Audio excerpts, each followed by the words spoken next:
Hi, I'm Brooke with TeraFlex. You know, not everybody's going to need a 6-inch lift and 40-inch tires. Maybe you just want to add a bumper and a winch, but you still want to keep that original stance. TeraFlex's 1.5-inch leveling kit will do just that. Let's start with the front. To begin this embarrassingly easy install, pull off the tires and support the axle just enough so that it's not hanging on the shocks. Use an 18mm and remove only the lower shock bolts. We want to make sure that we have plenty axle droop to make it easier to pull the springs out and to put them back in. On 2012s and newer, free up the brake line retainers by removing the 10mm bracket bolt. Now on earlier models, the brake line will be bolted to the frame.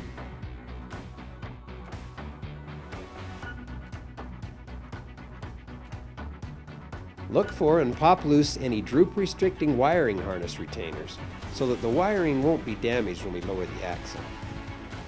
On 2012 and newer JKs, axle droop will be limited by the front drive line hitting the exhaust.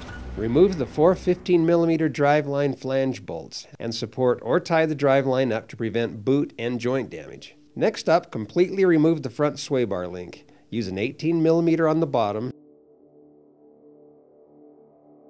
and a 19mm end wrench to hold the stud from spinning, and an 18mm socket on the top.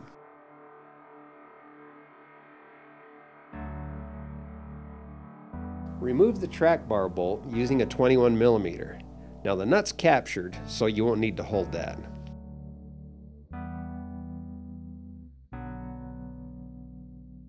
Lower the axle far enough that it's easy to remove the springs. Keep an eye on your brake line and wiring harnesses.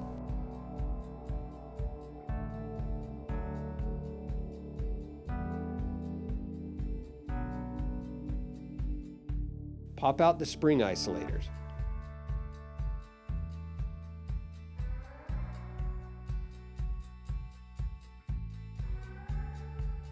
Install the lift spacers first, then reinstall the original rubber isolator. Now if you don't want as much lift, just install one spacer. You should be able to easily reinstall the spring as long as the axle's lowered far enough. Make sure to seat that lower spring curl into its seat. Raise the axle back up. Install the new sway bar link. Just start the nut on the upper stud.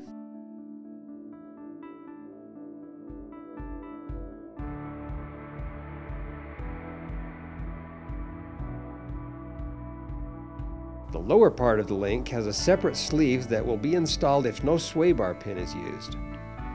On a Rubicon with an electronic sway bar disconnect, use the original hardware and push the provided steel sleeve into the bushing before install.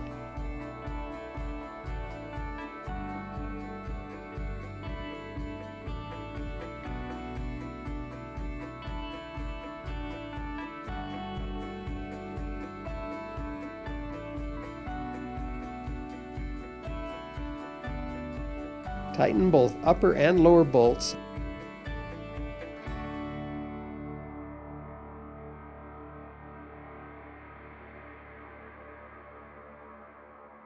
and install the grease fitting.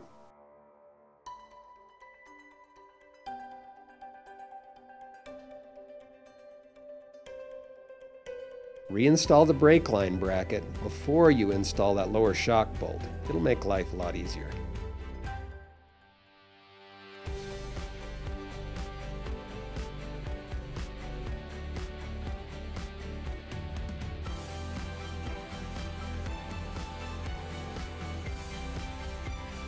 Add some Loctite and replace the driveline flange bolts.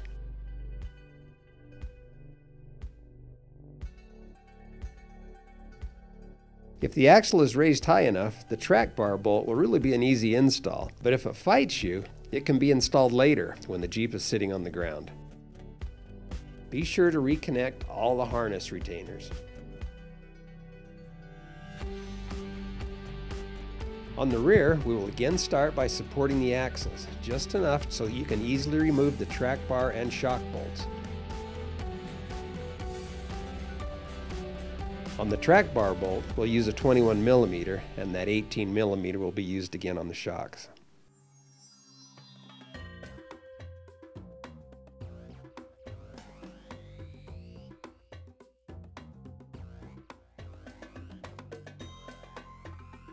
The rear sway bar link doesn't need to be completely removed, but loosening that lower mount will really make it a lot easier to release the link from the sway bar arm. Use a 19mm end wrench and an 18mm socket on the top and an 18mm on the lower. Remove the brake line frame mount with a 10mm socket. Pop loose the ABS harness retainers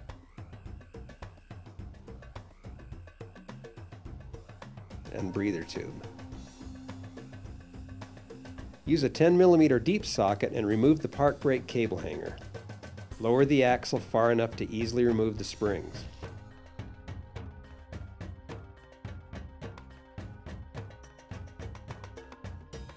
The original spring isolator will need to be pushed onto the new spacer. Use some grease on the spacer retainer mount. It'll help with install. We used a block of wood to help seat the spacer into the spring seat. Now I've heard that real men can do it with their bare hands. Raise the axle with the block pushing against the spacer until it seats. Reinstall the spring and lift the axle enough that the sway bar and shock bolts can be easily installed.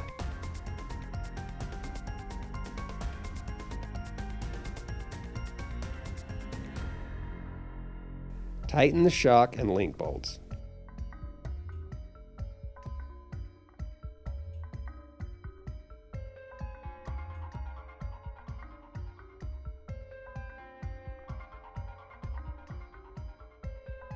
Reinstall the brake line bracket, harness, retainers, and breather tube.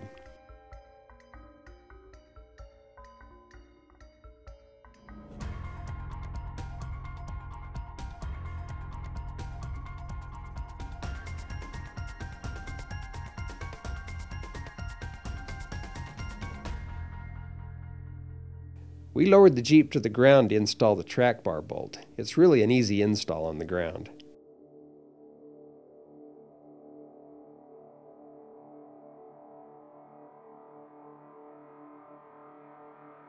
With the Jeep on the ground, tighten both front and rear track bar bolts.